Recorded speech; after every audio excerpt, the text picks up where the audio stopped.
Bismillahirrohmanirrohim. Ilm oluvchining odobi. Ustoz Dr. Qahton Abdurahmon Davriy. Qur'oni Karimda ilmni va ulamolarning fazilatini yoritib beradigan ochiq-oydin oyatlar juda ko'p.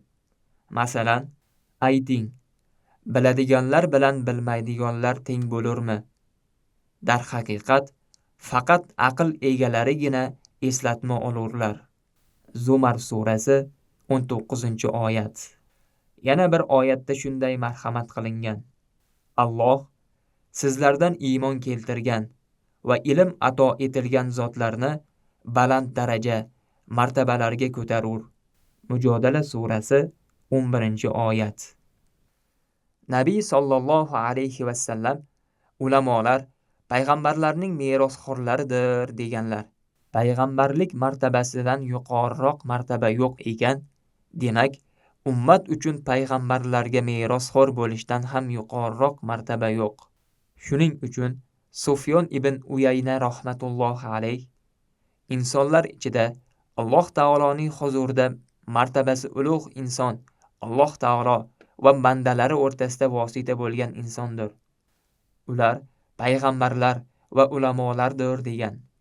Shu bois ilm talab qiladigan insonga quyidagi narsalar vojib bo'ladi. Oshkora yu maxfiy holatida Alloh taolo kuzatib turganini his etishi, ilm talab qilishda niyatini go'zal qilishi kerak. Bu haqida hadis sharifda shunday marhamat qilingan. Albatta, amallar niyatlarga bog'liqdir. Ilm olishdan maqsadi Alloh taoloning roziligi va muqaddas shariatimizni tiriltirish bo'lishi kerak. Yeyish, ichish va barcha ishlarda faqat va faqat halolga intilishi kerak. Namozlarni masjidda jamoat bilan o'qish, nafl ro'zalar tutish kabi islom shiorlariga rioya qilishi kerak. Sunnatlarni qoyim qilishi, bid'atlarni yo'q qilishi, go'zal uslublar bilan yaxshilikka buyurib, yomonlikdan qaytarishi, turli xatolardan saqlanishi kerak. Chunki olimlarning toyilishi omma orasida juda tez yoyiladi. Insonlar unga ergashishi uchun peshqadam yetakchi, tirik namuna bo'lishi kerak. Chunki Qur'oni Karim va sunnatda olimni go'zal xulqlar bilan bezanishi kerakligi, aziyatlardan tiyilishi, faqirlarga mehribon bo'lishi, insonlarga yaxshilik qilishi, oshkora holda ham, maxfiy holda ham faqat go'zal amallar qilishi kerakligi aytilgan. Qalbini aldovlardan, hasaddan, adovatdan, turli kirliklar va barcha yomonliklardan poklashi kerak. Chunki Rasululloh sollallohu alayhi vasallam inson jasadida bir parcha go'sht bor. Agar u to'g'ri bo'lsa, jasadning barchasi to'g'ri bo'ladi. Agar u buzilsa, jasadning barchasi buziladi. Ogoh bo'ling, u qalbdir deganlar.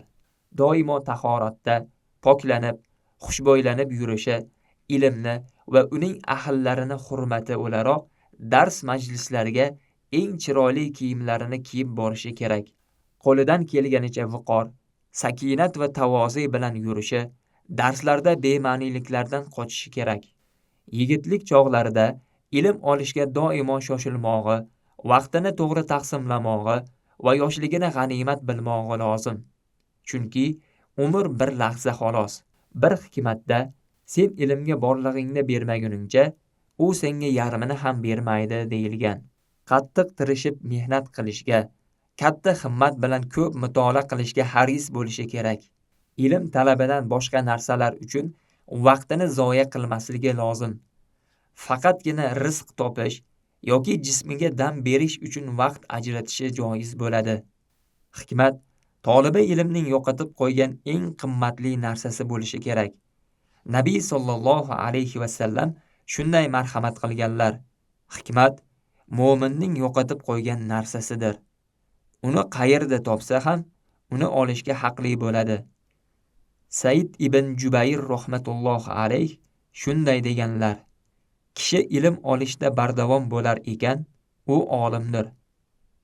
Agar hosil qilgan ilmi bilan kifoyalanib, ilm olishni tark qilsa va o'zini o'zgalardan behojat sanasa, insonlarning eng johili bo'ladi. Oldingi ulamolar ilmni saqlagani kabi, u ham ilmni saqlashi, ilmni dunyo matohlariga, boylikka, shuhrat va mansabga vosita qilib olmasligi kerak.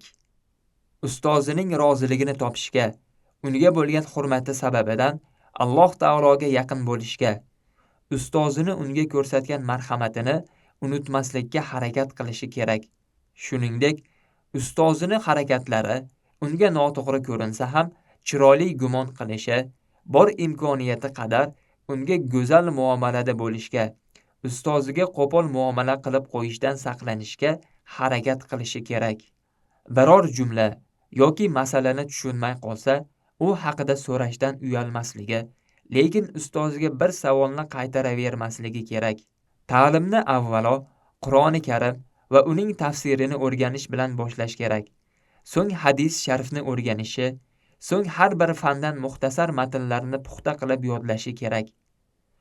Matnlarni yodlaganda adashib, chalkashib qolmaslik uchun ularni ko'zdan kechirib chiqib, puxta qilib olishi kerak. Ustozi huzurida o'qib o'rganganlarini sheriklari bilan birga takrorlashi, agar sheriklari bo'lmasa, bir o'zi takrorlashi kerak. Kitobini ehtiyot qilishi, uni ichidagi narsalari saqlashi, unga yozmasligi, talofat yetkazmasligi kerak. Ilm majlisga yig'ilganlarga nisbatan odob saqlashi, ularni bezovta qiladigan narsalardan saqlanmog'i kerak. Ustozini ulug'lamog'i, unga hurmatini izhor qilmog'i, unga chiroyli yuz bilan go'zal salomlar ila ehtirom ko'rsatmog'i, ulamolar roziligini topishga harakat qilmog'i, ularning huzurida ovozini baland ko'tarmasligi kerak. Ilm majlisida odobsizlik qiladiganlarga tanbeh berishi kerak. Solih do'st tanlash kerak. Chunki hadis sharifda Rasululloh sollallohu alayhi vasallam albatta kishi do'stining dinida bo'ladi. Sizlardan har biringiz kimni do'st tutayotganiga qarasin deb aytganlar.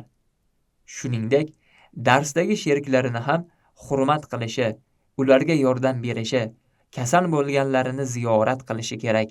O'ziga loyiq bo'lmaydigan so'zlardan va ayb sanaladigan odatlardan saqlanishi kerak. Chunki bunday narsalar kishining haybatini yo'qotadi va obro'siga putur yetkazadi. Darsga bormasdan avval unga tayyorlanib borishga harakat qilishi kerak. Shunda ustozini aytganlarini yaxshiroq tushunadi va o'ziga qiyin bo'ladigan lafzlarni ajratib oladi. O'ziga to'g'ri kelmaydigan ishlarni qilishdan saqlanishi kerak. Olamlarning Robbi Alloh taologa hamd bo'lsin.